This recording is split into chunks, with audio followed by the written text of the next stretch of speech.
pun keluar dari mobil terbangnya untuk terbang menghalau serangan demi serangan lawan yang berbentuk jet tanpa awak yang dikendalikan oleh para AI.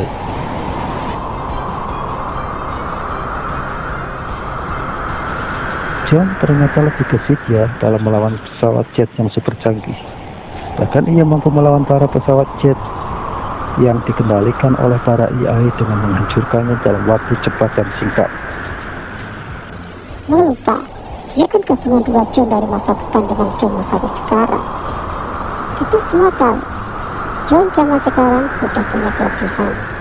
Apalagi ditambah dengan kekuatan John masa depan yang lebih cerdas dan lebih cepat melebihi kecerdasan AI sendiri.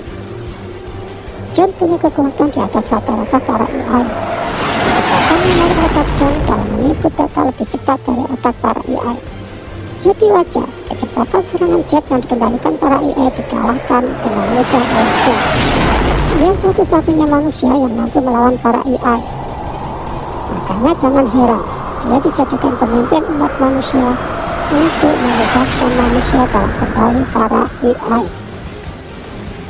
Mobil terbang itu terus meluncur di udara melewati di atas gedung-gedung tinggi pencakar langit dan bergerak menembus awan. Bahkan mobil itu secara otomatis bergerak sendiri sesuai map lokasi yang dituju, karena mobil tersebut bergerak terbang secara autopilot yang telah disettingnya sebelum John keluar dari mobil terbang.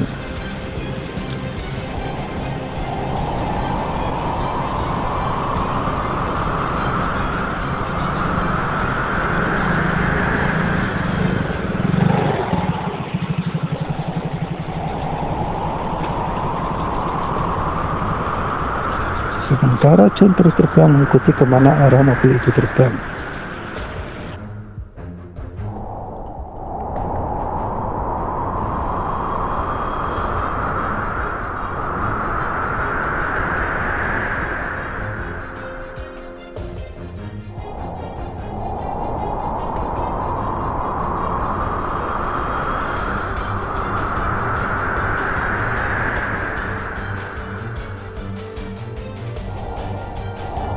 Mobil itu turun di depan SMA Nusantara. Setelah semua keluar dari mobil, John pun turun dari atas. Sedang mobil tersebut bergerak ke atas meninggalkan tempat tersebut meski tanpa penumpang. Bel masuk sekolah pun berdering, semua siswa masuk ke kelas masing-masing. Begitupun John, Rosalina, dan Dinda. Begitupun Yohanita yang duduk di sebelah John. Pelajaran pun segera dimulai dengan seorang guru yang mulai mengajar di depan kelas.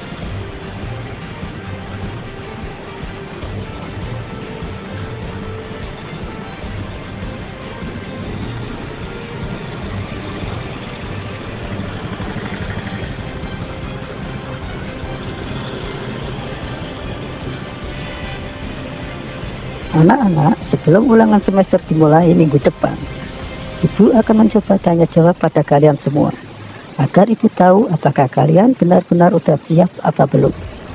Ntar Ibu tanya lalu langsung kalian jawab, jika enggak Ibu akan tunjuk satu persatu. Oke? Ibu akan mulai dari soal fisika. 1. Hasil pengukuran panjang dan lebar sebidang tanah berbentuk 4 persegi panjang adalah 15,35 meter dan 12,5 meter. Luas tanah menurut aturan angka penting ialah. Secara tiba-tiba John menjawab dengan cepat dan akurat. 192 meter persegi, Bu. Wow, cepat banget jawabnya dan benar lagi. Oke, Ibu akan ngasih satu pertanyaan lagi. Sebuah perahu menyeberangi sungai yang lebarnya 180 meter dan kecepatan arus airnya 4 meter per second. Bila perahu diarahkan menyilang tegak lurus sungai dengan kecepatan 3 meter per second, maka setelah sampai di seberang, perahu telah menempuh lintasan sejauh. Lagi-lagi John langsung menyaut dengan cepat. 300 meter. Guru itu hanya geleng-geleng kepala mendapat jawabannya cepat dan akurat. Kamu hebat, John. Jawab dengan cepat dan akurat. Kayak jawaban dengan kecepatan sekelas AI. Kini Ibu akan mencoba mengukur jawaban kamu seberapa cepat dan akurat dibanding AI. Ibu akan ngasih pertanyaan sambil ngetik di HP dengan aplikasi AI. Ibu ingin tahu lebih cepat mana kamu dengan AI ini. Guru itu pun memberi pertanyaan lagi, namun kali ini ia sambil mengetik dengan bantuan AI. Sewaktu vektor X memiliki besar 8 satuan, maka vektor min X harus memiliki besar 8 satuan dan arahnya berlawanan dengan vektor X. Guru itu pun tampak takjub mendengar jawaban John yang begitu lebih cepat, bahkan lebih akurat dibanding kecepatan AI. Kok bisa ya jawaban manusia lebih cepat dan akurat daripada AI? Padahal yang aku tahu selama ini, kecepatan AI nggak bisa dikalahkan oleh manusia. Kamu emang keren, John.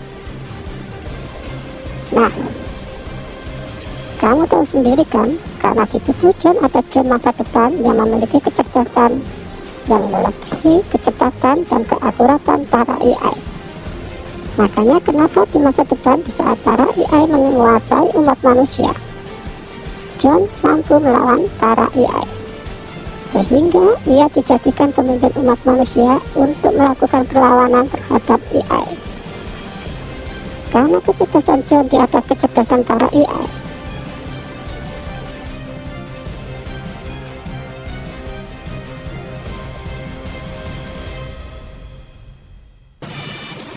IQ kamu memang di atas rata-rata manusia biasa, John. Bahkan sekelas AI bisa dikalahkan oleh kamu. Bahkan mungkin Albert Einstein pun menaruh hormat jika ia masih hidup dan menyaksikan kamu.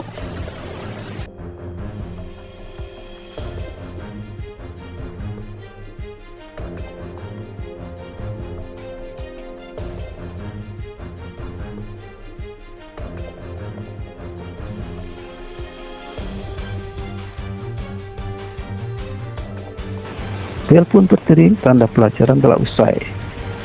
Dinda, Rosalina, dan John seperti biasa pergi bersama ke kantin. Namun tiba-tiba Yohanita udah ada di depan menghadang mereka.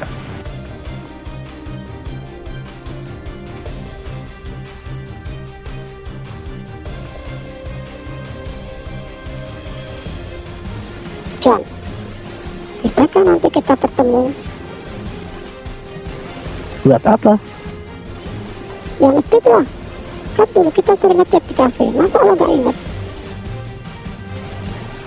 Lo ngimpi atau ngigau? Kapan lo dan gue ngedate? Wong ketemu aja lo gak mau. Ingat gak, lo itu dulu cewek paling angkuh, ngerasa dicintai banyak orang lalu ngeremehin orang. Kalau lo dulu baik sama gue, gak mungkin sekarang gue ilfil sama lo. Udahlah, yang telah lo buang jangan pungut lagi. Lagian gue lebih suka punya cewek polos ketimbang cewek cantik tapi hilang kepolosannya karena sikap mendua. Dengan lo serasa buang-buang waktu aja. Akhirnya Yohanita ngeloyor pergi meninggalkan John yang bersama Rosalina dan Dinda.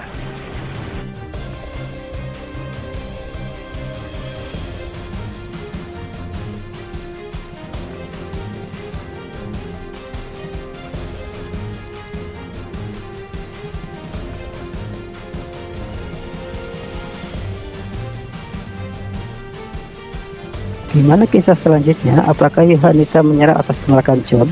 Apakah John dan Rosalina hubungannya akan baik-baik aja?